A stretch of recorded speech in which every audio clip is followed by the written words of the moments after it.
আসসালামু আলাইকুম।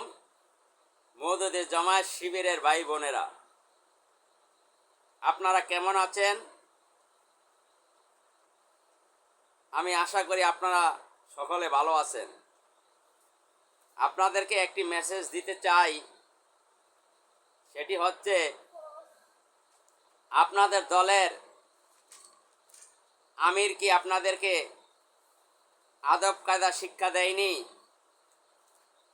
আপনারা কি শুধু বেয়াদবি শিক্ষা দিয়েছে আপনাদের দলের প্রধান? আমি আপনাদের দলের প্রধানের নিকট উদাত্ত আহ্বান জানাই, জনাব ডক্টর শফিকুর রহমান, আপনি আপনার দলের নেতাকর্মীদেরকে, সমর্থকদেরকে আগে ব্যবহার শিক্ষা দিন, আদব কায়দা শিক্ষা দিন।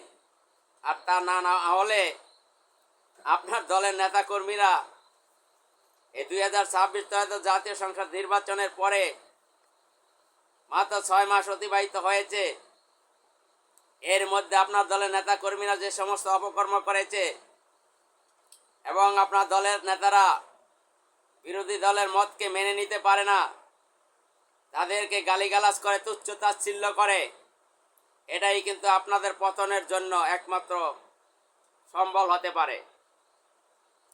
মনে করিয়েন না অনেক দিন পরে 68 আসন পেয়েছেন, আগামীতে সরকার গঠন করবেন, পশ্চিমকালেও হবে না।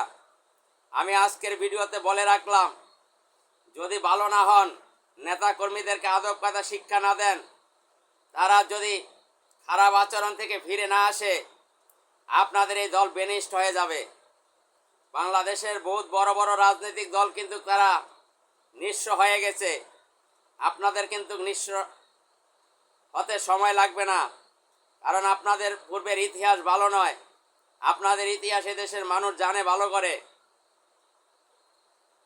আমি ডক্টর শফিকুর রহমান আপনাকে বলছি, আপনার আচরণও অনেক সময় উগ্রবাদিতা ফুটে ওঠে।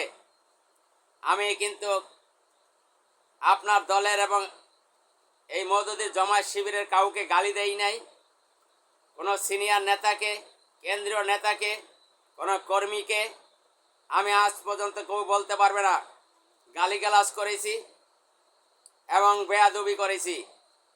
আমি সম্মানের সহিত বলি, আমি আপনাদেরকে রেসপেক্ট করি, আমি ভিডিও তৈরি করি, এটা আমাদের নৈতিক দায়িত্ব। যদি কোনো মানুষ ভুল পথে থাকে, তার ভুল ধরে দেওয়া এটা আমাদের ইমানি দায়িত্ব এবং কর্তব্য। আপনারা ভুল পথে আছেন, এটা বলা আমার দায়িত্ব। এই ভুল পথে আছেন এটা বলা জন্য আমাকে আপনারা হুমকি দেন, গালি দেন, মেরে ফেলবেন। আমি কিন্তু মরণের ভয় পাই না, আমি একমাত্র ভয় পাই আমাকে যিনি সৃষ্টি করেছেন তাকে। আমি এছাড়া দুনিয়ার কাউকে পরোয়া করি না। আমার মৃত্যু একমাত্র কবে হবে আমার মাওলাই ভালো জানেন। তাই আপনাকে, আপনার দলের নেতাকর্মীদেরকে বলছি, এখনও সতর্ক করেন। সতর্ক যদি না করেন, তাহলে কিন্তু ওই অন্ধের হাতি দেখার মতন হবে। পশ্চিমকালেও এদেশে ইসলাম কায়েম করতে পারবেন না কিন্তু।